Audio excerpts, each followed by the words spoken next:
బుజ్జి నాకు orange juice తాగాలని ఉంది. అవునా, సరే ఆరెంజ్ జ్యూసే కదా, చేసేద్దాం. పద. ఓకే, ఈ ఎక్స్ట్రాలకి ఏం తక్కువ లేదు.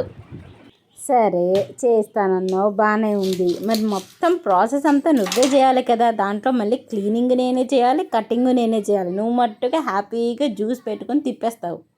మళ్ళీ అంతా నేనే చేశానని చెప్పి ఒక పెద్ద బిల్డప్ ఒకటి. కానీ ఇదైనా చెయ్యు, మళ్ళీ ఏదైనా అంటే పోయి నువ్వే చేసుకొని అంటావు. నవ్వు కొంచెం వద్దులే, చూడలేక చచ్చిపోతున్నావు. మనం కూడా ఆడవాళ్ళము కొన్ని పనులు మగవాళ్ళకి చెప్పాలండి. కొంతమంది మగవాళ్ళు చేస్తారు, బాగానే తెలుసుకొని మరీ చేస్తారు. వాళ్ళు సూపర్ లక్కీ అనమాట ఆ ఆడవాళ్ళు. ఎవరైతే అసలు ఏం చెప్పినా కూడా చేయరు, నాకు రాదు అని చెప్పి మనం కూడా వదిలేస్తాం చూడండి ఆ మగవాళ్ళని. వీళ్ళకేం రాదు అని వాళ్ళని అస్సలు వదలకూడదు అనమాట. ఇలాంటివి మధ్య మధ్యలో చిన్న చిన్న పనులైనా చెప్తూ ఉండాలి, లేదంటే నెత్తికి కూర్చుంటారు. ఏమంటారు? జీ ఎంతవరకు వచ్చింది ఆరెంజ్ జ్యూస్? చేసేవాడిని నేను, అవుతుందిలే. గంటలు చేస్తావు.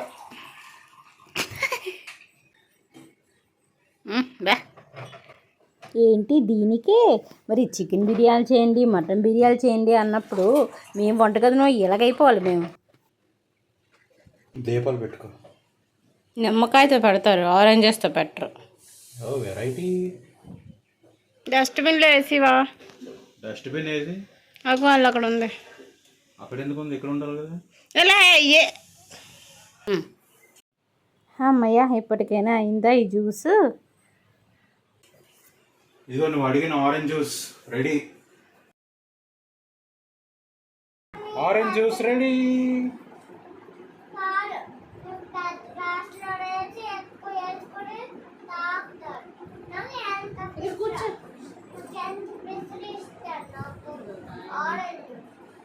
Thank you.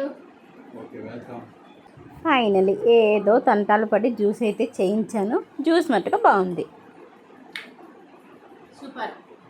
అవునా, చేసింది ఎవరు మరి? నేనే కదా. సూపర్.